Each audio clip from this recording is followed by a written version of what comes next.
Bismillahirrahmanirrahim. Assalamualaikum warahmatullahi wabarakatuh. Innal hamdalillah nahmaduhu wa nasta'inuhu wa nastaghfiruhu wa natubu ilayh wa na'udzu billahi min shururi anfusina wa sayyiati a'malina. May yahdihillahu fala mudilla lahu wa may yudlil fala hadiyalah. Wa asyhadu an la ilaha illallah wahdahu la syarika lah wa asyhadu anna Muhammadan abduhu wa rasuluhu la nabiyya ba'dah. Ya ayyuhalladzina amanu taqullaha haqqa tuqatih wa la tamutunna illa wa antum muslimun. فإن أصدق الحديث كتاب الله وخير الهدى هدى محمد صلى الله عليه وسلم شر الأمور محدثاتها وكل محدثة بدعة وكل بدعة ضلالة وكل ضلالة في النار. Para hadirin yang dirahmati oleh Allah Subhanahu wa taala, insyaallah pada malam hari ini kita sama-sama berusaha mendulang makna dari surat Al-Ghasyiyah, yaitu surat Makkiyah yang diturunkan oleh Allah Subhanahu wa taala kepada Nabi Muhammad sallallahu alaihi wasallam di fase Mekah sebelum Nabi sallallahu alaihi wasallam berhijrah ke kota Madinah. Dan di antara ciri-ciri surat Makkiyah yaitu suratnya biasanya pendek-pendek, ayatnya pendek-pendek dan biasanya terfokus kepada masalah al-iman bil yaumil akhir, beriman tentang hari akhirat, tentang hari kiamat, tentang hari pembalasan dan juga tentang beriman kepada Rasulullah sallallahu alaihi wasallam. Karena penduduk kota Mekah yaitu orang-orang kafir Quraisy, mereka ingkar kepada hari kebangkitan dan mereka mengingkari kerasulan Muhammad sallallahu alaihi wasallam. Oleh karenanya kebanyakan surat-surat Makkiyah diturunkan topiknya isinya adalah tentang penjelasan takrir tentang yaumul akhir, tentang hari kiamat, sebagaimana akan kita lihat dari isi yang dikandung oleh surat Al-Ghasyiyah. Al-Ghasyiyah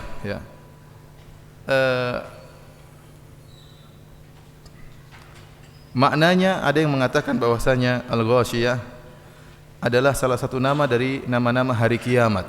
Al-Ghasyiyah dari kalimat Ghasyiyah yang artinya meliputi, meliputi artinya tatkala tiba hari kiamat maka kedahsyatan hari kiamat, kengerian hari kiamat akan meliputi seluruh manusia. Tidak ada manusia yang selamat dari kengerian hari kiamat. Oleh karena dikatakan dalam nama yang lain dari hari akhirat atau hari kiamat, at-tammah, sebagaimana firman Allah Subhanahu wa taala, fa idza ja'atit tammatul kubra, dan tatkala datang malapetaka yang meliputi, at-tammah itu malapetaka yang meliputi, malapetaka besar yang meliputi segala manusia. Demikian juga Al-Ghasyiyah. Di sini Allah Subhanahu wa taala berfirman di awal surat ini, hal ataka hadithul Ghasyiyah. Hal ataka hadithul Ghasyiyah. Apakah telah datang kepada engkau Al-Ghasyiyah? Sebagian ulama dari kalangan ahli tafsir menyatakan bahwasanya Al-Ghasyiyah adalah nama dari nama neraka jahanam. Kalau tadi pendapat yang pertama menyatakan Al-Ghasyiyah adalah nama dari nama-nama hari kiamat, pendapat yang lain menyatakan Al-Ghasyiyah adalah nama dari nama-nama neraka jahanam, karena Allah berfirman wa takhsha wujuhahumun nar. Pada hari kiamat kelak mereka para penghuni neraka jahanam, wajah-wajah mereka akan diliputi oleh api neraka jahanam, dibakar oleh api neraka jahanam. Kalimat wa takhsha wujuhahumun nar. Surat Al-Ghasyiyah adalah surat yang diberi perhatian khusus oleh Nabi sallallahu alaihi wasallam. Oleh karenanya kita dapati dalam hadis-hadis Nabi sallallahu alaihi wasallam membacakan surat Al-Ghasyiyah beserta surat Sabbihisma rabbikal a'la dalam salat Jumat, demikian juga dalam salat Id. Tatkala kaum muslimin banyak berkumpul, maka Nabi sallallahu alaihi wasallam membacakan surat Sabbihisma rabbikal a'la dan juga surat Al-Ghasyiyah. Karena dua surat ini mengingatkan kepada kaum muslimin. Fadzakir inna fa'atiz dzikra. Wa dzakir innama anta mudzakir. Berilah peringatan, sungguhnya engkau hanyalah pemberi apa? Peringatan. Karena dua surat ini memberi peringatan, mengingatkan kepada kaum muslimin akan adanya hari kebangkitan, akan adanya hari kiamat. Bahkan dua surat ini dibacakan tatkala solat Id, Idul Fitri dan Idul Adha. Padahal kita tahu bahwasanya Idul Fitri dan Idul Adha adalah hari perayaan, hari perayaan. Oleh karenanya di antara keistimewaan hari perayaan kaum muslimin, tidak sebagaimana perayaan-perayaan agama-agama yang lain. Perayaan kaum muslimin dibuka dengan salat kepada Allah Subhanahu wa taala, bukan sekedar hura-hura, bukan sekedar bersenang-senang tanpa adanya mengingat Allah Subhanahu wa taala. Bahkan hari raya kaum muslimin, salat Id dan Idul Fitri dan Idul Adha dibuka dengan salat, sujud kepada Allah. Bahkan yang dibaca dalam dua salat tersebut Di antaranya surat Al-Ghasyiyah yang mengingatkan akan adanya hari kebangkitan, adanya hari akhirat. Bahwasanya meskipun kita dalam keadaan senang, dalam keadaan gembira, akan tapi tidak lupa bahwasanya akan ada namanya hari kebangkitan. Dan di antara ciri khas daripada hari raya kaum muslimin, yaitu hari raya tersebut dilakukan setelah ibadah yang panjang. Hari raya Idul Fitri dilakukan setelah puasa Syahrul Ramadan, dan hari raya Idul Adha dilakukan setelah melaksanakan ibadah haji. Intinya surat ini, surat Al-Ghasyiyah, termasuk surat yang dipilih oleh Nabi untuk dibacakan di hadapan kumpulan kaum muslimin, baik dalam salat Jumat yang merupakan hari raya mingguan ataupun dalam salat Idul Fitri maupun Idul Adha. Yang ini menunjukkan pentingnya surat ini. Mari kita bersama-sama berusaha menelaah isi dari surat ini dengan izin Allah Subhanahu wa taala. Allah Subhanahu wa taala membuka firman-Nya, bismillahirrahmanirrahim. Hal ataka haditsul ghasyiyah?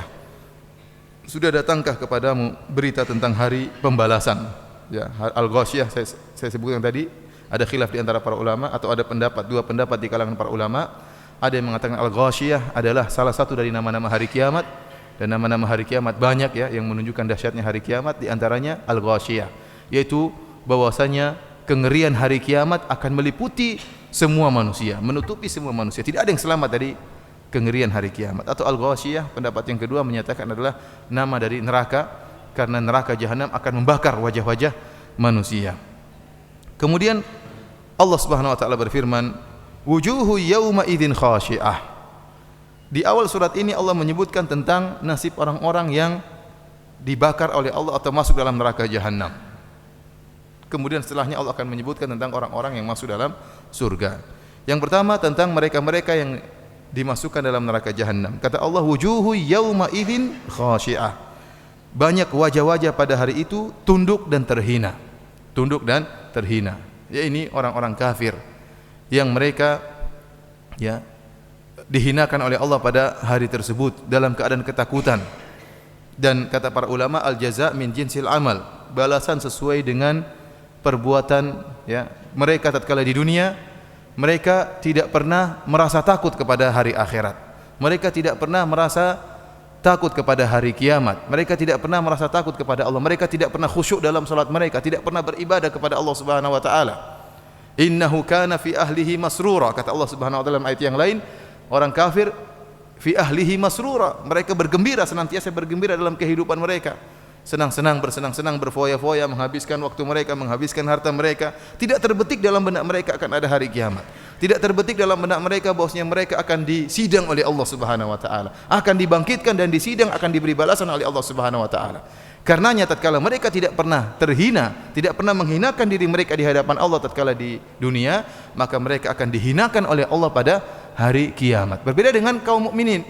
Orang-orang kaum mukminin, mereka tatkala di dunia mereka sujud kepada Allah, khusyuk, ketakutan. Qalu inna kunna qablu fi ahlina musyfiqin, famanna Allahu alaina wa waqana adzabas samum. Kata mereka, kami dahulu, para penghuni surga mengatakan, kami dahulu tatkala kami di keluarga kami dalam keadaan ketakutan, musyfiqin, dalam keadaan takut. Beda dengan penghuni neraka jahanam, innahu kana fi ahli masrura, dia dulu bersenang-senang, gembira riang tatkala di dunia.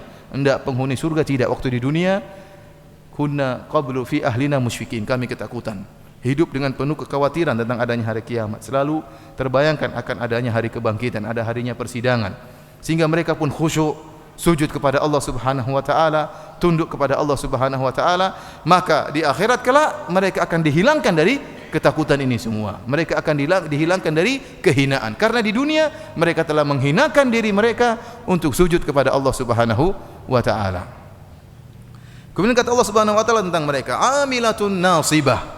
Penghuni neraka jahanam ini amilah, mereka beramal, bekerja, nasibah, dan dalam kondisi kepayahan, kecapean. Nasab artinya capek, amilah artinya beramal, bekerja, nasibah artinya kepayahan, capek, kelelahan. Di sini ada dua tafsiran di kalangan para ulama. Pendapat pertama sebagaimana yang dipilih oleh atau diisyaratkan oleh Imam Al-Qurtubi rahimahullah dalam tafsirnya, amilah ay amilatun fid dunya nasibatun fil akhirah. Mereka dulu beramal soleh di dunia, namun mereka di akhirat kelak mereka dalam keadaan lelah. Ini pendapat yang pertama, sebagaimana diriwayatkan dari Umar bin Khattab radhiyallahu taala anhu, tatkala beliau bertemu atau melihat seorang pendeta yang sudah sangat tua. Sudah sangat tua, pendeta beragama Nasrani. Maka Umar bin Khattab radhiyallahu taala anhu pun menangis. Kemudian dia bacakan ayat ini, amilatun nasibah. Dia kasihan melihat pendeta ini yang sudah bersusah payah, capek beramal. Bahkan di antara pendeta ada yang tidak menikah gara-gara beribadah kepada Allah. Ya, bahkan di antara mereka ada yang mengharamkan tidak boleh makan ini, tidak boleh makan anu. Ya, mereka beramal, mereka beribadah, akan tapi nasibah di akhirat kelak mereka masuk dalam neraka jahanam. Dan ini juga diriwayatkan dari Ali bin Abi Thalib semakna dengan ini. Ali bin Abi Thalib tatkala membaca ayat ini, amilatun nasibah, beramal namun melelahkan, mereka capek. Kata Ali bin Abi Thalib radhiyallahu taala anhu, ahlu harura. Mereka adalah orang-orang khawarij. Orang-orang khawarij yang mereka tatkala di dunia beramal soleh luar biasa, sampai-sampai Nabi SAW bersabda, tahkiruna salatakum ma'a salatihim wa siyamakum ma'a siyamihim. Bahwasanya kalian akan merasa, wahai para sahabatku, kalian akan merasa minder dengan solat kalian jika dibandingkan dengan solat orang-orang khawarij. Kalian akan merasa minder dengan puasa kalian jika dibandingkan dengan puasanya orang-orang khawarij. Luar biasa ibadah mereka. Namun kata Nabi SAW, yamrukuna minad din kama yamrukus sahmu minar ramiyah. Mereka keluar dari agama ini sebagaimana keluarnya anak panah dari hewan yang terpanahkan, tembus tubuhnya. Artinya apa? Mereka berusaha payah beribadah kepada Allah Subhanahu wa taala. Salat mereka luar biasa, puasa mereka luar biasa, zikir mereka luar biasa. Akan tetapi ternyata di akhirat mereka masuk dalam neraka jahanam. Oleh karena sebagian salaf menyatakan ayat ini amilatun nasibah berkaitan dengan ahlul bid'ah. Berkaitan dengan ahlul bid'ah yang mereka beribadah capek dalam berbuat bid'ah, mengeluarkan biaya, mengeluarkan energi, mengeluarkan tenaga, mengeluarkan pikiran, menguras pikiran, tapi ternyata di akhirat tidak diterima pahala mereka oleh Allah Subhanahu wa taala, bahkan dihukum oleh Allah dalam neraka jahanam. Waliyadzubillah. Pendapat yang kedua, amilatun nasibah artinya bahwasanya mereka adalah orang-orang yang bekerja di akhirat dan dibuat dengan pekerjaan yang melelahkan. Jadi pendapat ini lebih pas dengan konteks ayat. Ayat Al-Ghasyiyah sedang berbicara tentang hari kiamat. Bahwasanya orang-orang dimasukkan dalam neraka jahanam, mereka akan dibuat lelah oleh Allah Subhanahu wa taala. Mereka akan dibuat lelah. Sejak mereka akan dicabut nyawanya oleh Allah Subhanahu wa taala, dicabut oleh malaikat maut dengan cara yang keras. Wan nazi'ati gharqa, dicabut dengan cabutan yang keras yang membuat mereka kepayahan. Kemudian mereka tatkala dalam alam kubur juga dalam keadaan kepayahan. Ditanya oleh Munkar dan Nakir, kemudian disiksa oleh Munkar dan Nakir, kemudian tatkala mereka dibangkitkan pada hari kiamat di padang mahsyar juga dalam kondisi kepayahan, dalam keadaan telanjang bulat, tidak memakai alas kaki, kemudian di bawah terik matahari yang sangat panas dengan jarak 1 mil tanpa ada naungan sama sekali. Berbeda dengan orang mukminin, kaum mukminin, mereka akan di bawah naungan, ya, naungan Allah Subhanahu, naungan arsy Allah Subhanahu wa taala. Adapun orang-orang kafir, maka mereka akan dibuat kepayahan oleh Allah Subhanahu wa taala. Kemudian tatkala mereka disidang oleh Allah, maka mereka pun dalam kepayahan. Kemudian mereka pun tatkala melewati sirat juga dalam keadaan kepayahan, dalam keadaan kengerian. Kemudian tatkala mereka masuk dalam neraka jahanam, mereka pun disuruh kerja oleh Allah dengan kerjaan yang memayahkan. Ya, mereka disebutkan dalam sebagian riwayat, mereka disuruh manjat dengan gunung yang sangat tinggi, kemudian mereka terjatuh, kemudian mereka naik lagi, kemudian terjatuhkan lagi dalam keadaan amilatun nasibah, capek dan melelahkan, disiksa, diikat dengan rantai, digeret oleh Allah Subhanahu wa taala, ya, diperkerjakan dengan kerjaan-kerjaan yang sangat memberatkan. Ini pendapat yang kedua yang menunjukkan bahwasanya ayat ini berkaitan dengan penghuni neraka jahanam yang mereka bekerja dan melelahkan dalam neraka jahanam. Kata Allah, tasla naran hamiyah. Kemudian mereka ini akan dimasukkan dalam api yang sangat panas, yaitu neraka jahanam. Dimasukkan dalam api yang sangat panas. Tusqa min ainin aniyah. Kemudian mereka akan diberi minum dengan sumber air yang sangat panas pula. Dalam ayat yang lain kata Allah, wa iyastaghitsu yughatsu bima'in kalmuhli yashwil wujuh bi'sas syarab. Kata Allah Subhanahu wa taala, tatkala mereka di akhirat kelak di neraka jahanam, mereka minta agar diberi air minum. Yughatsu bima'in kalmuhli yashwil wujuh. Akhirnya mereka diberikan air yang sangat panas seperti logam yang mendidih. Sebelum mereka meminum, baru mereka ambil air minum tersebut sudah membakar wajah mereka. Wajah mereka sudah hangus. Belum airnya dimasukkan dalam perut mereka. Akan tetapi mereka harus minum. Mereka harus minum. Kalau mereka tidak minum, mereka merasakan ya keinginan untuk minum yang sangat besar. Kenapa? Sebagian ulama seperti Syekh Muhammad bin Shalih Al-Utsaimin rahimahullah menyebutkan karena mereka penghuni neraka jahanam ini sebelumnya mereka telah berdiri di padang mahsyar di mana hari tersebut sebagaimana fi yaumin kana miqdaruhu 50 alf sanah. Hari seperti satu hari seperti 50.000 tahun. Mereka menunggu kedatangan Allah untuk lifaslil qada untuk memulai persidangan sementara mereka di bawah terik matahari dengan jarak 1 mil sehingga mereka kepayahan, kehausan, keringat mereka bercucuran dengan luar biasa dan mereka sangat haus tatkala itu dan mereka sangat lapar. Sehingga tatkala mereka dimasukkan dalam neraka jahanam dengan suasana yang sangat panas, mereka sangat kehausan, mereka butuh minum. Sehingga tatkala yang didatangkan minuman yang sangat panas membakar wajah mereka, mereka tetap minum minuman tersebut. Kenapa? Karena kehausan yang amat sangat yang mereka rasakan. Kata Allah Subhanahu wa taala, "Laisa lahum ta'amun illa min dhari'." Tidak ada makanan bagi mereka kecuali dari dhari', dari dhari'. Dhari' ada dua tafsiran di kalangan para ulama pula. Sebagian ahli tafsir mengatakan dhari' diambil dari kalimat tadarru'. Diambil dari kalimat tadarru'. Artinya kalau mereka sudah memakan makanan yang dihidangkan kepada mereka pada di neraka jahanam, maka mereka benar-benar yatadarraun, benar-benar merasa rendah dan hina dan memohon kepada Allah Subhanahu wa taala agar segera dimatikan karena mereka tidak kuat menghadapi makanan yang modelnya seperti ini. Ya Malik liyaqdi alaina rabbuk qala innakum makithun. Kata mereka, wahai Malik, mintalah kepada Rabbmu, kepada Allah agar kami dimatikan. Mereka ingin memohon dengan sangat memohon agar mereka dimatikan. Ya. Namun Allah tidak mematikan mereka. Kalian akan tetap tinggal, akan kekal dalam neraka jahanam. Mereka minta dikurangi azab, namun Allah tidak mengurangi azab tersebut. Kata Allah, "Fadzuku falan nazidakum illa adzaba." Ini ayat yang paling mengerikan bagi penghuni neraka jahanam. Kata Allah, "Fadzuku, silakan rasakan siksaan neraka jahanam, falan nazidakum illa adzaba." Dan kami tidak akan menambahkan bagi kalian kecuali azab. Tidak ada tambahan kekurangan, tidak ada tambahan keringanan. Yang ditambah oleh Allah adalah azab. Entah yang ditambah adalah model-model azab yang lain, dibuat variasi oleh Allah Subhanahu wa taala, semakin hari semakin tambah azab yang Allah berikan, atau semakin ditambah kualitas azab tersebut, semakin hari semakin bertambah-tambah kepayahan atau kengerian azab yang mereka hadapi. Ini ayat yang paling mengerikan kata sebagian ulama bagi penghuni neraka jahanam, falan nazidakum illa adzab. Kami tidak menambah bagi kalian kecuali azab. Ini tafsiran yang pertama dari dhari, artinya mereka yatadarraun. Mereka tatkala makan makanan tersebut maka mereka memohon agar dimatikan.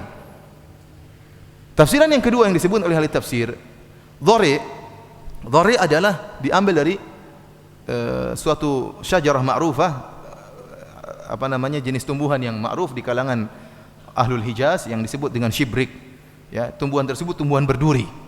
Tumbuhan berduri yang tidak disukai oleh hewan-hewan. Ya, karena tumbuhan tersebut selain berduri kemudian mengandung racun. Kalau ada hewan yang makan tumbuhan tersebut maka akan menjadi teracuni, kemudian menjadi kurus dan bisa mengakibatkan berbagai macam penyakit. Oleh karenanya tumbuhan tersebut dihindari oleh hewan-hewan, tidak ada yang makan. Pada hari kiamat kelak maka tumbuhan yang berduri ini akan menjadi makanan bagi penghuni neraka jahanam. Memang benar bahwasanya dhari adalah tumbuhan yang ma'ruf yang dikenal oleh ahlul Hijaz, oleh orang-orang Quraisy. Akan tapi sebagaimana kita punya kaidah, ya, bahwasanya apa yang ada di dunia jika dibandingkan dengan apa yang di akhirat cuma sekedar nama yang sama. Sebagaimana telah kita jelaskan dalam banyak pengajian kita, di dunia ada khamar, di surga ada khamar, tetapi khamar dunia tidak sama dengan khamar akhirat, ya. Khamar di akhirat ya tidak menimbulkan mabuk, tidak terasa pahit, kemudian tidak menimbulkan pening, tidak menimbulkan seorang berbicara dengan pembicaraan yang haram, ya, kemudian bervariasi khamar di sana. Ya, kemudian juga seperti bidadari, tidak sama antara wanita dunia dengan wanita surga, sekedar namanya sama. Boleh di dunia ada namanya apel, ada namanya anggur, di surga juga ada apel dan anggur, tapi berbeda antara anggur dunia dengan anggur akhirat. Demikian juga boleh jadi namanya sama-sama dhari'. Dhari' artinya tumbuhan yang berduri. Tetapi dhari' yang ada di neraka jahanam tidak sama dengan dhari' yang ada di dunia. Kalau di dunia saja tidak bisa dimakan, apalagi yang ada di akhirat kelak. Di sini, perhatikan di sini, Allah Subhanahu wa taala berfirman dalam ayat ini, "Laisa lahum ta'amun illa min dhari'." Tidak ada makanan bagi mereka kecuali apa? Dhari'. Tetapi ternyata dalam ayat yang lain Allah mengatakan, "Wala ta'amun illa min ghislin." Dalam surat Al-Haqqah kalau tidak salah, "Falaisa lahul yawma hahuna hamim wala ta'amun illa min ghislin. Tidak ada makanan bagi mereka kecuali ghislin. Di sini Allah mengatakan tidak ada makanan bagi mereka kecuali dhari'. Dalam ayat yang lain Allah mengatakan tidak ada makanan bagi mereka kecuali ghislin. Ghislin itu apa? Ghislin adalah cairan-cairan yang keluar dari penghuni neraka jahanam. Apakah nanah mereka, apakah darah mereka, apakah kotoran yang keluar dari kemaluan mereka. Ini dijadikan makanan bagi penghuni neraka jahanam. Dalam hadis juga dalam ayat yang lain disebutkan makanan penghuni neraka adalah zakum, sajaratuz zakum, ta'amul athim, ya, zakum. Dan dalam hadis kata Nabi sallallahu alaihi wasallam tentang zakum, karena tatkala Nabi sallallahu alaihi wasallam menyebutkan tentang zakum, sebagian orang-orang Quraisy mereka sesumbar dan mereka sombong, di antaranya Abu Jahal. Dia mengatakan, Muhammad menakut-nakuti kita dengan zakum, ayo kita makan zakum. Ayo kita makan zakum. Sombong, dia tidak tahu zakum seperti apa. Oleh karenanya Rasulullah SAW mengatakan, lau anna qatratan minaz zakum qatarat ala ahli al-ard la afsadat alaihim ma'ayishahum. Fa kaifa biman laisa yakunu ta'amuhu illa hu. Atau kama qala Nabi sallallahu alaihi wasallam, fa kaifa biman laisa lahu ta'amuhu ghairahu. Kata Nabi sallallahu alaihi wasallam, kalau seandainya ada tetesan yang menetes dari buah zakum kemudian menetes di atas penduduk muka bumi ini, maka satu tetes ini akan merusak kehidupan penghuni muka bumi ini. Dari timur sampai barat, dari utara sampai selatan nggak bisa hidup gara-gara bau yang busuk yang keluar dari satu tetes dari zakum ini. Kita gambaran sederhana, misalnya kita di rumah, tahu-tahu ada bangkai tikus, anak tikus saja, nggak usah tikus gede, tikus kecil. Kemudian bau busuk, kita tidak tahu di mana tempatnya, 2-3 hari, 4 hari, 5 hari, seminggu di rumah. Kita nggak bisa hidup dalam rumah. Bau yang busuk, makan nggak enak, mau tidur nggak enak, gara-gara bau busuk dari seekor bangkai tikus yang kecil. Bagaimana dengan zakum yang kata Nabi SAW, kalau setetes zakum itu tertumpahkan di atas muka bumi ini, maka akan merusak seluruh kehidupan penghuni bumi, dari timur sampai barat, dari utara sampai selatan. Semuanya tidak bisa hidup. Fa kaifa biman laisa yakunu ta'amuhu ghairahu. Kata Nabi SAW, bagaimana dengan orang yang tidak makan kecuali zakum, penghuni neraka jahanam.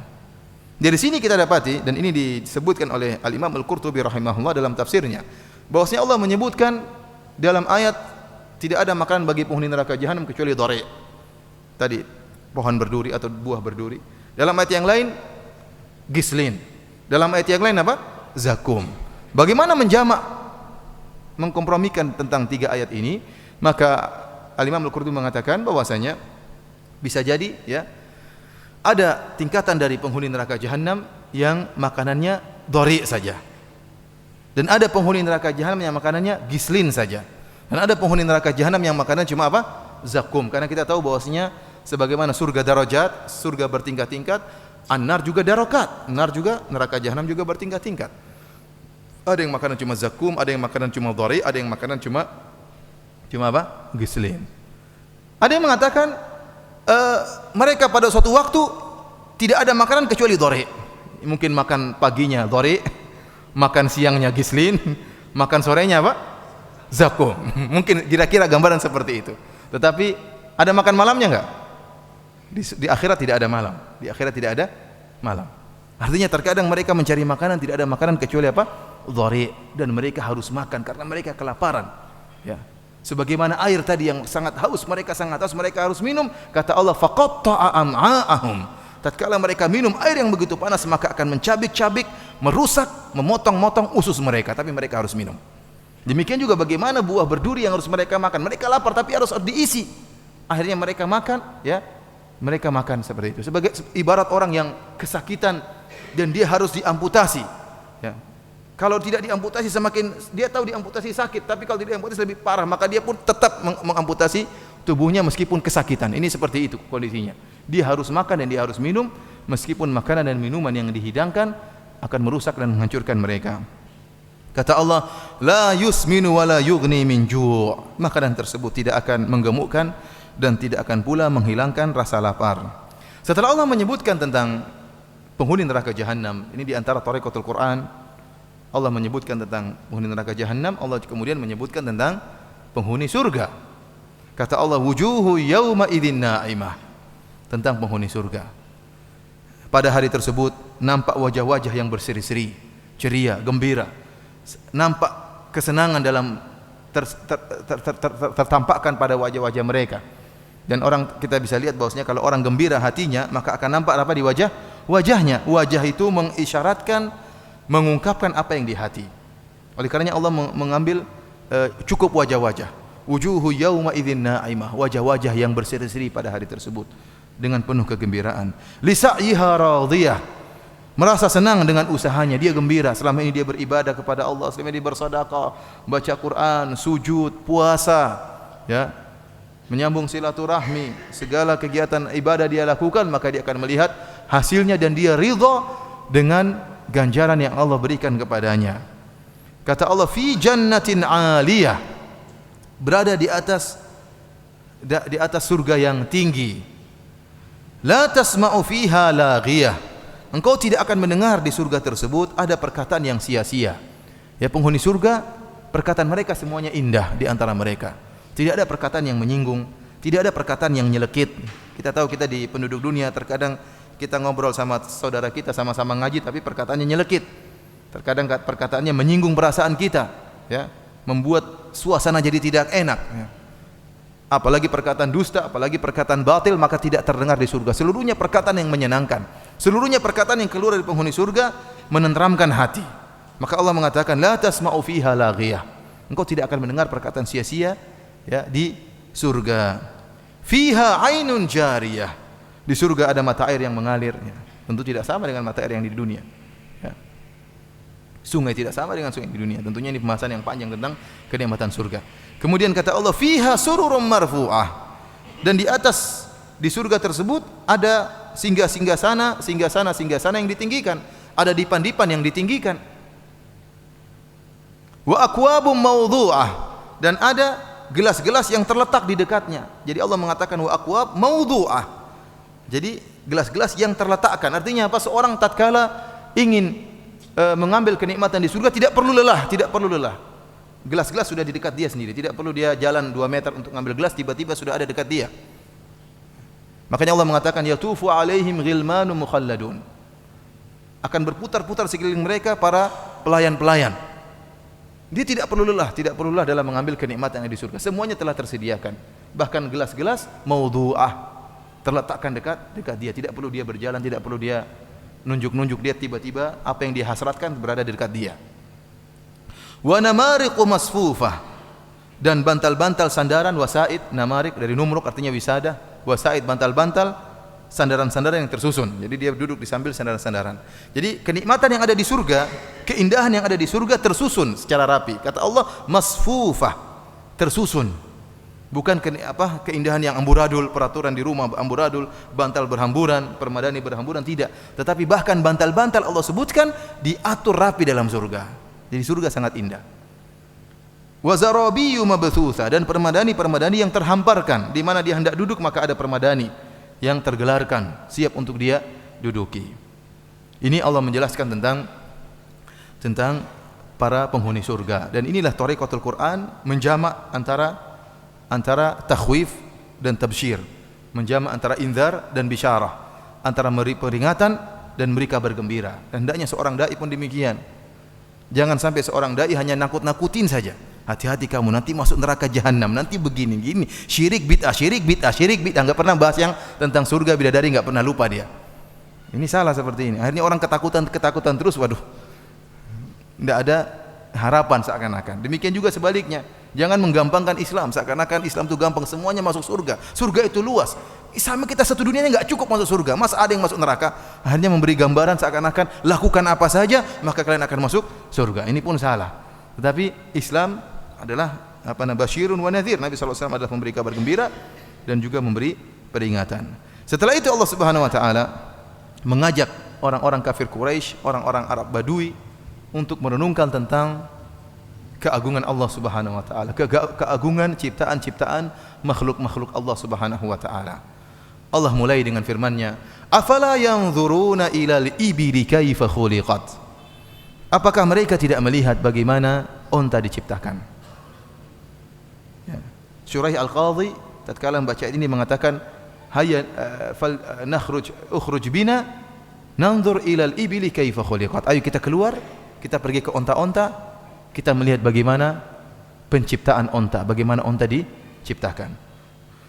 Wa ila samai kaifa rufi'at. Apakah mereka tidak melihat bagaimana langit ditinggikan? Wa ilal jibali kaifa nusibat. Apakah mereka tidak melihat bagaimana gunung-gunung dipancangkan oleh Allah Subhanahu wa taala? Wa ilal ardi kaifa sutihat. Apakah mereka tidak melihat bagaimana bumi dibentangkan oleh Allah Subhanahu wa taala? Para hadirin rahmati Allah Subhanahu wa taala, sebagaimana tadi perkataan Syurah Al-Qadhi, ayo kita keluar lihat onta, namun kita tidak bisa praktekkan di sini, enggak ada onta di sini. Ada di kebun binatang ya. Ontanya kasihan, miskin-miskin. Korengan, saya lihat ontanya kasihan nih. Ontanya korengan, banyak lalatnya, kasihan ya. Mudah-mudahan tidak berdosa orang yang mendatangkan onta di kebun binatang tersebut karena tersiksa onta tersebut. Para hadirin rahmati Allah Subhanahu wa taala, pada kesempatan yang berbahagia ini saya ingin menyebutkan tentang beberapa keajaiban onta sehingga Allah mengatakan afala yanzuruna ilal ibili kaifa khuliqat. Apakah mereka tidak melihat bagaimana onta diciptakan? Ya, onta ini adalah hewan yang digelari dengan safinatus sahra, perahu padang pasir. Ya. Kenapa dia berjalan di atas padang pasir sebagaimana perahu yang berlabuh di lautan? Dengan begitu kokohnya melintasi padang pasir yang panas, dan tatkala malam dalam keadaan dingin, namun dia kuat melintasi padang pasir tersebut. Bahkan onta adalah hewan yang bisa untuk melakukan perjalanan jauh melewati padang pasir dari negeri ke negeri yang lain, dari Yaman ke Hijaz, dari Hijaz ke Damaskus, ke Syam, ya, dengan mengendarai onta.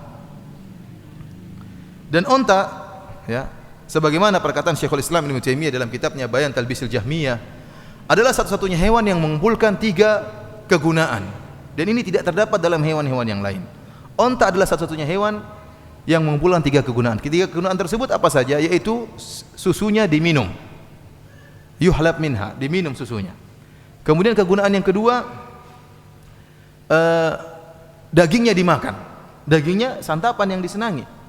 Dan yang ketiga, ditunggangi sebagai tunggangan jarak jauh, bahkan bukan cuma ditunggangi, bisa dipikulkan dengan barang-barang yang berat. Onta kuat, ratusan kilo bisa naik di atas tubuhnya. Dan ini tidak ada dalam hewan apapun.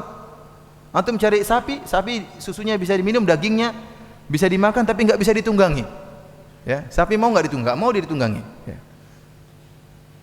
Kuda ada susu kuda ya, susu kuda liar ya, kata orang. Tapi kalau liar gimana tangkapnya ya? Makanya saya juga susu kuda liar ini berarti kok liar kok bisa ditangkap? Berarti bukan liar ini. Susu kuda yang kakeknya dulu liar, sekarang dia sudah enggak. Mungkin begitu maksudnya, ada susu kuda liar. Tapi kuda dagingnya orang tidak begitu tertarik dengan kuda. Oleh karena tidak dikenal kuda dimakan dagingnya. Meskipun kita dapati sebagian model manusia atau sebagian orang suka dengan makan daging kuda, namun tidak kebanyakan manusia tidak makan daging kuda. Kalaupun dijadikan tunggangan, maka kuda tidak bisa ngangkat barang. Antum taruh barang berat di kuda dia enggak mau. Beda dengan apa? Onta. Onta luar biasa. Bahkan saya bukan cuma katakan 3 kegunaan, 4 kegunaan tadi onta. Bisa diminum susunya, bisa dimakan dagingnya, kemudian bisa ditunggangi dan bisa untuk ngangkat barang. Yang ini tidak terdapat dalam hewan apapun di atas muka bumi ini. Oleh karena Allah mengatakan, lihatlah bagaimana onta diciptakan. Kemudian di antara keindahan onta luar biasa. Onta itu badannya besar ya. Kalau dia ngamuk dia bisa bunuh orang. Tetapi dia tunduk kepada manusia. Dia tunduk kepada Allah, jadikan dia jinak kepada manusia. Kita bisa bayangkan seperti hewan yang bisa jadi buas, namun Allah jadikan dia jinak. Contohnya seperti apa? Seperti kucing. Kucing itu kalau dia marah ngeri, tapi subhanallah Allah jadikan dia jinak. Allah jadikan dia jinak dengan manusia. Padahal kalau dia seandainya dia sangar, seandainya dia adalah singa kecil atau macan kecil, maka mengerikan. Tetapi dia bukan macan kecil, dia jenis hewan yang lain. Bentuknya seperti macan, tapi dia dibuat lembut oleh Allah Subhanahu wa taala. Sama seperti onta. Onta hewan yang besar ya, dan kuat tubuhnya, kalau nendang berbahaya, tapi dia lembut. Karena para hadirin rahmati Allah Subhanahu wa taala, di antara keistimewaan onta yang tidak terdapat pada hewan-hewan yang lainnya, onta mudah ditunggangi. Onta kalau mau ditunggangi dia tunduk dulu, dia duduk dulu. Kemudian orang naik baru dia naik, baru dia berdiri. Kalau kuda enggak, ente harus loncat di atas kuda. Kuda ente harus loncat, himar ente harus loncat di atas himar. Seluruh hewan ditunggangi seperti itu. Onta enggak, dia bisa duduk dulu. Ini tidak ada antum mendapatkan dalam hewan-hewan yang lain kecuali hewan onta. Oleh karenanya Imam Al-Qurtubi kalau tidak salah dalam tafsirnya, tatkala menafsirkan firman Allah Subhanahu wa taala, fiha sururum marfu'ah. Dalam surga ada singgasana-singgasana, tahta-tahta yang ditinggikan atau dipan-dipan yang ditinggikan. Maka bisa jadi seorang Arab Badui di zaman dahulu 1400 tahun yang lalu tatkala membaca ayat ini, di surga ada dipan-dipan yang tinggi, gimana naiknya? Ya, kalau kita sekarang sih kita sudah terbayangkan ada eskalator, ada macam-macam, ada lift, ya. Zaman dulu terbayangkan ada eskalator. Maka Allah memberi jawaban, afala yanzuruna ilal ibili kaifa khuliqat. Apa kalian tidak melihat onta bagaimana diciptakan? Onta meskipun tinggi bisa dia duduk dulu baru antum naik. Sama dengan singgasana-singgasana yang tinggi tersebut, bisa Allah turunkan kamu naik baru dia naik lagi ke atas. Mudah bagi Allah Subhanahu wa taala. Kemudian di antara keistimewaan onta, onta diliputi dengan bulu-bulu yang tebal sehingga onta itu kuat, ya, tatkala berjalan di padang pasir dengan panasnya terik matahari dia kuat, dia tidak terbakar dagingnya. Kenapa? Tubuhnya, kulitnya tebal dan bulu-bulunya tebal. Kemudian tatkala di malam hari dingin, di padang pasir dingin, dia pun kuat. Dia tidak kedinginan, tidak menggigil. Ya. Kenapa? Karena bulunya yang tebal. Kemudian di antara keistimewaan onta, punuknya bisa menyimpan sekitar 40 kg minyak. Jadi persediaan makanan dia di punuk onta. Dan juga dia kalau sekali minum, onta katanya disebut sekali minum, sekali nyedot bisa 100 liter lebih. Kalau antum nyedot enggak kuat. Onta sekali dia masuk mulutnya dalam waktu yang cepat. Dalam waktu yang cepat. Oleh karenanya disebutkan sebagian ahli onta mengatakan onta bisa berjalan 8 hari 8 malam tanpa makan dan tanpa minum. Hewan apa yang bisa seperti onta? 8 hari 8 malam. Ada yang mengatakan 2 minggu tidak makan tidak minum onta kuat. Bahkan sebagian ahli onta menyatakan onta terkadang mampu untuk minum air asin. Kalau tidak ada air tawar dia minum air asin dan ginjalnya mampu untuk mengolah air asin tersebut. Kita minum air asin mampus kita. Onta enggak. Onta bisa diolah. Ini kelebihan apa? Onta. Kemudian di antara keajaiban tubuh onta, onta dibuat dengan kuku-kuku yang dimodifikasi oleh Allah Subhanahu wa taala sehingga tidak mungkin onta terjebak di padang pasir. Seperti mobil kalau kita masuk padang pasir muter enggak bisa jalan, onta enggak. Kukunya bisa jalan. Oleh karena itu tatkala ada seorang sahabat bertanya kepada Nabi sallallahu alaihi wasallam, "Ya Rasulullah, kalau saya dapatkan ada kambing yang terlepas." Maka kata Rasulullah sallallahu alaihi wasallam, "Hiya laka wa li akhika aw li dhi'b." Kau ambil kambing tersebut, kambing itu milikmu. Kalau enggak kau ambil maka akan ada orang yang ambil. Ini ada kambing yang hilang. Kau boleh ambil, kalau enggak ada orang lain yang ambil. Kalau enggak kau enggak ambil, temanmu enggak ambil, maka serigala yang akan ambil kambing tersebut. Kemudian dia mengatakannya, "Rasulullah, bagaimana kalau saya ketemu onta yang hilang?" Maka kata Nabi sallallahu alaihi wasallam, "Malaka walaha?" Apa urusanmu dengan onta tersebut? "Alaiha hidauha wa siqauha." Enggak ada urusanmu dengan onta, dia memiliki kuku yang kuat dan dia memiliki cadangan minuman yang kuat, tidak perlu kau urus. Sampai dia jalan ketemu dengan hatta talqa rabbah, sampai dia ketemu dengan pemiliknya. Tidak perlu kau urus, dia akan bisa pulang sendiri. Tidak perlu kau khawatir dia akan kehabisan makanan, dia punya cadangan apa? Makanan. Ini kelebihan apa? Kelebihan onta. Makanya mengatakan, apa urusanmu dengan onta? Biarkan dia akan jalan. Oleh karenanya onta tidak pernah terjebak dalam padang pasir karena kakinya apa? Kukunya mantap. Kemudian di antara kata para ahli onta, onta itu kakinya panjang. Kakinya panjang, jadi kakinya panjang kemudian baru tinggi baru badannya. Kenapa? Sehingga dia bisa yatahammal, dia bisa kuat tatkala berjalan di padang pasir yang sangat panas dengan suhu derajat yang tinggi. Kalau seandainya dia pendek, dia badannya akan kepanasan. Tapi dia tinggi, ada hawa yang masuk antara kaki dengan perutnya. Sehingga apa namanya? Dia kuat dengan santainya berjalan meskipun tanah yang sangat panas. Kemudian di antara kelebihan onta itu bagian tubuhnya ada bagian kulit-kulit yang tebal. Jadi setelah diperiksa sejak lahir, bukan karena latihan. Ya, kalau kita seperti kita mungkin latihan push up akhirnya kulit tangan kita menjadi tebal. Ya. Latihan mukul akhirnya kulit tangan kita menjadi tebal. Onta enggak, sejak lahir bagian kulit-kulit tertentu di tubuhnya tebal. Seperti di sikutnya, kemudian di bagian lututnya. Yang kata para ulama, sehingga tatkala dia duduk di padang pasir dia tidak kepanasan. Jadi sejak awal lahir kulitnya sudah apa? Sudah tebal. Jadi kalau duduk di padang pasir, kita enggak mungkin duduk pada pasir kepanasan. Dia enggak. Kenapa? Ada kulit-kulit tebal yang buat dia kuat meskipun panas, dia tidak kepanasan. Di antara kelebihan onta disebutkan dia memiliki kelopak mata. Jadi matanya bisa tertutup dengan kelopak mata yang tembus pandang. Jadi misalnya terjadi badai debu tatkala di tengah di tengah padang pasir jadi badai debu, kita mungkin harus tutup, tidak mungkin buka mata karena khawatir terkena debu. Onta enggak, dia bisa merem sambil jalan. Saya belum pernah lihat juga ini, tapi katanya demikian, Allah alam bisawab. Kemudian di antara kelebihan onta, susunya bisa menjadi obat, demikian juga air kencingnya. Oleh karena dalam hadis Uraniyin, hadis yang masyhur dalam Sahih Bukhari dan Sahih Muslim dengan hadis Anas bin Malik radhiyallahu taala anhu, tatkala ada sebagian orang yang datang ke kota Madinah, ijtawul Madinah, kemudian mereka tidak kuat dengan hawa Madinah sehingga demam dan sakit, maka Rasulullah SAW amarahum an yashrabu min albaniha wa abwaliha, atau kama qala Nabi SAW. Maka Nabi SAW merintahkan mereka untuk minum dari susu onta dan dari air kencing onta. Dan sampai sekarang air kencing onta masih digunakan untuk jadi obat. Kalau tidak percaya, antum minum air kencing onta. Saya sendiri belum pernah minum. Dan saya kayaknya tidak mau minum. Tapi itu obat resep tibun nabawi. Tibun apa? Nabawi. Bahkan katanya diperiksa bahwasanya air kencing tersebut steril, tidak mengandung racun-racun. Beda dengan air kencing yang lain, ya. Air seni onta steril, tidak mengandung racun yang bisa meracuni tubuh. Bahkan dia adalah obat kanker. Dan sudah banyak orang yang membuktikan. Saya bertanya kepada sebagian penduduk Madinah demikian juga, bahwasanya kencing onta obat. Saya bilang, bagaimana cara minumnya? Apakah 1 liter air kencing kemudian kita sedot begitu atau gimana? Atau dicampur gula sedikit?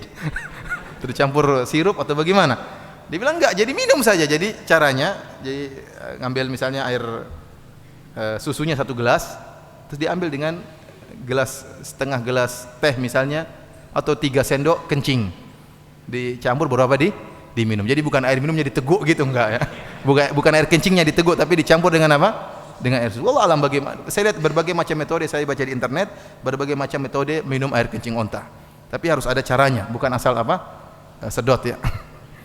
Para hadirin rahmati oleh Allah Subhanahu wa taala, bahkan mereka mengatakan air kencing onta sering digunakan oleh para wanita untuk menjadikan rambut mereka indah, untuk menghilangkan ketombe dari kepala, menjadikan rambut agak pirang. Oleh karenanya kalau ada istri-istri antum ingin rambutnya pirang, pesan kencing onta aja. Tidak usah pergi ke salon mahal-mahal, ambil kencing onta bawa dari Saudi.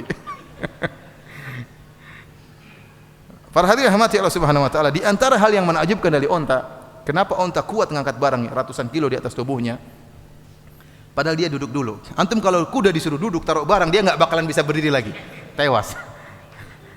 Onta enggak, dia sudah duduk, kemudian diisi dengan barang yang berat, dia bisa ngangkat. Kenapa? Kepalanya dongkrak, kepalanya naik dulu, baru kemudian badannya. Makanya kepalanya kenapa panjang? Allah bikin bukan sia-sia kepalanya panjang, tapi ada tujuannya, sehingga fungsinya sebagai dongkrak. Jadi kalau kepalanya naik dulu, di belakangnya tinggal ngangkat. Ini tidak terdapat dalam hewan yang lain, ini cuma terdapat pada hewan apa? Onta. Di antara kelebihan onta memiliki daya ingat yang sangat kuat. Sampai saya pernah pergi ke ahli onta di peternakan onta, saya tanya, onta katanya daya ingatnya kuat. Dia bilang iya, kata dia, pernah onta kami hilang, kalau tidak salah di Tabuk, kalau saya tidak salah ingat, pokoknya jarak di Tabuk atau di Taif. Onta Madinah dibawa ke Taif, ucul, hilang, atau onta Madinah dibawa ke Tabuk, saya lupa kotanya. Tapi saya tanya langsung, dia bilang, subhanallah, dalam beberapa bulan dia kembali lagi ke kandangnya. Antum bayang kalau Taif sekitar 500 kilo dari kota Madinah, ontanya bisa pulang sendiri, ya, tidak pakai GPRS, enggak. Demikian juga Tabuk 750 km, ontanya bisa kembali. Gimana caranya? Allah alam. Pokoknya dia bisa kembali pulang ke Madinah setelah berbulan hilang, bisa kembali. Dan ini luar biasa, menunjukkan daya ingat onta yang sangat kuat. Kemudian disebutkan di antara ciri onta sangat pencemburu. Dan ini saya tanyakan kepada sebagian orang Indonesia yang kemarin pas kita ngisi kajian di Masjid Nabawi tentang Sirat Al-Ghasyiyah, dia cerita, Ustaz, saya sekarang kerjanya ngurusin onta. Gimana? Kata, onta cemburu sekali, Ustaz. Jadi kalau misalnya ada onta sekumpulan, jadi onta betina ada berapa ekor, ada tuannya laki-laki 1. Ya, dia nemani betina-betina tersebut. Kalau ada betina yang ketinggalan, dia enggak bakalan pergi. Dia balik lagi cari betinanya. Jangan sampai ada onta jantan yang ngelirik betinanya. Maka dia kembali lagi, ditungguin jangan sampai ada onta yang mengganggu. Tidak dibiarkan onta ini. Dia tidak bilang istri saya sudah 10, biarin itu enggak apa-apa, diambil yang lain. Enggak. Dia 10 dan 11 dibawa semua sama dia. Tidak mau diganggu sama onta jantan yang lain. Jadi ini begitulah onta. Bahkan mereka menyebutkan kalau sampai onta lagi lagi berhubungan dengan satu betina, ada jantan lagi yang lihat, jantan lain lihat, bakal berkelahi sampai mati. Kamu mati atau saya mati katanya. Dan ini menunjukkan onta benar-benar apa? Hewan yang pencemburu, punya ghirah, ya, tidak mau istrinya diganggu oleh siapapun, tidak boleh dilirik-lirik oleh siapapun. Beda kalau babi. Kalau babi dia punya cewek, maka dia bilang sama teman-temannya, tafadhol, silakan. Oleh karenanya, sebagaimana perkataan Ibnu Qayyim rahimahullah, barang siapa yang makan hewan akan pengaruh dengan akhlaknya. Barang siapa yang suka makan babi enggak punya malu. Seperti orang-orang barat suka makan babi, akhirnya istrinya silakan dicicipin sama laki-laki yang lain, ya. Dinikmati oleh laki-laki yang lain. Makanya makan onta. Para hadirin rahmatillah subhanahu wa ta'ala, di antara kekurangan onta itu pendendam. Onta itu dia baik, kalau tuannya baik dia baik, ya. Tuannya baik maka dia baik, maka dia patuh kepada tuannya. Dengan sedikit dikasih makan, dirawat, maka dia mampu siap dibawa jalan beratusan kilo, dia siap melayani tuannya. Tapi kalau dia dijahatin, maka dia akan ingat.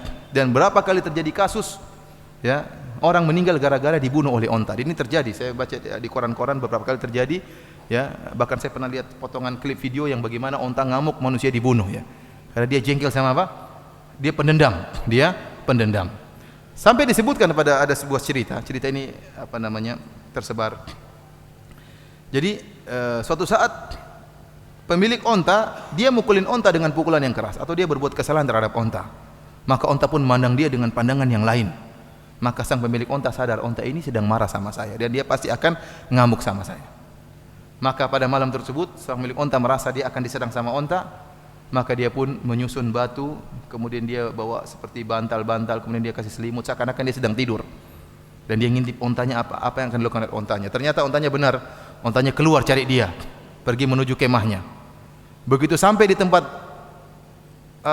orang-orangan yang dia buat, onta tersebut lalu menginjak orang-orang tersebut, kemudian didudukin, kemudian digoyang-goyang sampai dia merasa sudah tewas tuannya tersebut. Maka kemudian dia keluar dengan penuh kegembiraan. Sudah berhasil apa? Bunuh apa? Tuannya. Tahu-tahu tuannya muncul. Assalamualaikum mungkin. Artinya dia muncul melihatkan dirinya kepada sang onta. Karena sang onta saking jengkelnya, dia pun tewas tatkala itu. Kurang ajar kamu masih hidup malah jengkel terus apa? Tewas. Artinya menunjukkan kedengkiannya kalau sudah jengkel luar biasa. Sampai disebut perumpamaan, jangan kau dengki sebagaimana dengkinya onta. Karena onta menyimpan dendam. Onta menyimpan apa? Dendam. Para hadirin rahmati Allah Subhanahu wa taala, itulah di antara ya keajaiban-keajaiban onta, ya, yang oleh karenanya hewan yang menakjubkan, sehingga Allah Subhanahu wa taala mengatakan afala yanzuruna ilal ibili kaifa khuliqat. Kemudian kata Allah wa ilas samai kaifa rufi'at. Apakah mereka tidak melihat langit bagaimana ditinggikan oleh Allah Subhanahu wa taala? Langit ditinggikan Allah Subhanahu wa taala, di atas bumi begitu luas langit tersebut, kita tidak tahu di mana penghujung langit tersebut. Makhluk yang sangat luar biasa, dan tidak ada tiang bi ghairi amadin tarawunaha, tidak ada tiang antara bumi dengan langit. Allah tinggikan langit tersebut. A antum asyaddu khalqan amis sama banaha rafa'a samkaha fasawwaha. Kata Allah, apakah kalian, penciptaan kalian lebih hebat ataukah penciptaan langit? La khalqus samawati wal ardi akbaru min khalqin nas. Penciptaan langit dan bumi lebih hebat, lebih luar biasa daripada penciptaan manusia. Kemudian kata Allah wa ilal jibali kaifa nusibat. Dan bagaimana, apakah mereka tidak melihat kepada gunung bagaimana dipancangkan oleh Allah, ditegakkan oleh Allah Subhanahu wa taala. Dalam ayat yang lain kata Allah wal jibala autada. Kami menjadikan gunung-gunung sebagai watat, sebagai pasak-pasak. Dan sekarang sudah terbukti bahwasanya gunung itu tidak hanya menjulang di atasnya, tapi dia menancap di dalamnya. Seperti paku yang kita paku kalau kita ingin buat kemah, kita paku tersebut kita pukulkan, sudah tatkala masuk ke dalam baru kita ikatkan tali. Allah menjadikan gunung-gunung dipancangkan di bumi agar bumi tidak bergetar.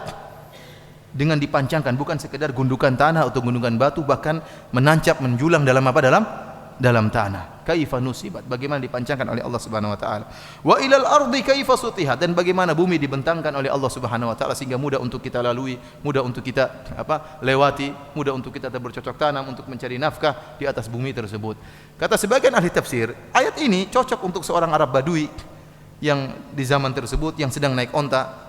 Tatkala naik onta maka Allah mengatakan afala yanzuruna ilal ibili kaifa khuliqat. Kenapa dia tidak lihat ontanya? Bagaimana onta diciptakan? Wa ilas samai kaifa rufi'at. Kemudian lihat ke atas, lihat apa? Langit. Kemudian turun sedikit lihat gunung. Wa ilal jibali kaifa nusibat. Kemudian lihat ke bawah, wa ilal ardi kaifa sutihat. Jadi setiap pandangan dia seluruhnya berisi tentang makhluk Allah yang ajaib. Apakah unta yang dia tunggangi, atau kalau dilihat ke atas dia akan melihat langit, atau kalau dilihat ke depan dia akan melihat gunung, atau kalau dilihat ke bawah dia akan melihat bumi. Semuanya menakjubkan Allah yang menciptakannya. Fadzakir innama anta mudzakir. Maka berilah peringatan karena sungguhnya kamu hanyalah orang yang memberi peringatan. Lasta alaihim bimusaitir. Kamu bukanlah orang yang berkuasa atas mereka. Illa man tawalla wa kafar. Tetapi orang yang berpaling dan kafir. Ya, Allah Rasulullah SAW tugasnya hanya memberi apa? Peringatan. Rasulullah tidak menguasai hidayah kepada mereka. Hidayah dari Allah Subhanahu wa taala. Hanya sekedar memberi peringatan. Illa man tawalla wa kafar. Tetapi orang-orang berpaling dan kafir, fayu'adzibuhullahu al-adzabal akbar. Maka Allah akan mengazabnya dengan azab yang besar. Yang menunjukkan azab, ada azab yang besar, ada azab yang di bawahnya, yaitu azab azab kuburan, azab alam barzakh, ada azabnya sebelum azab yang besar, yaitu azab di neraka Jahannam. Inna ilaina iyabahum, sungguhnya kepada kamilah mereka akan kembali. Thumma inna alaina hisabahum, dan kemudian sungguhnya atas kamilah penghisapan mereka. Kami akan mengadili mereka, kami akan menyidang mereka. Demikianlah para hadirin yang dirahmati Allah Subhanahu wa taala. Demikian juga para pemirsa, para pendengar Radio Roja yang dirahmati oleh Allah Subhanahu wa taala. Apa yang bisa kita sampaikan pada kesempatan kali ini tentang tafsir dari surat Al-Ghasyiyah.